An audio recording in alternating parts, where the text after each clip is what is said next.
বাপদাদার ঐতিহ্য ফিরিয়ে নিয়ে এনেছেন। আর হচ্ছে দেশে তো জানেনই বিদ্যুৎ নাই, আর যে অল্প পরিমাণ বিদ্যুৎ আছে তারও অনেক বেশি দাম। তারপরে গ্যাস নাই, ঘন্টা ধরে গাড়ি লাইনে দাঁড়িয়ে থাকে, গ্যাস পাওয়া যাচ্ছে না।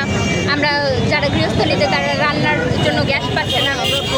তো এই ক্ষেত্রে আমার মনে হচ্ছে যে একমাত্র এখন হাঁড়িকে নিয়ে আমাদের শেষ সম্বল, যে আমাদেরকে হচ্ছে আলো দিতে পারে, বাঁচিয়ে রাখতে পারে, এবং মাটির চুলাতে এখন আমাদের আবার ফিরে আসতে হবে, রান্না করতে হবে। আপনাদের হাতে কি হারিকেন ধরিয়ে দিল?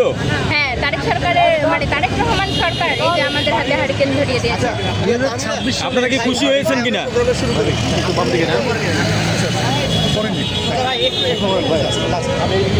আলাদা করে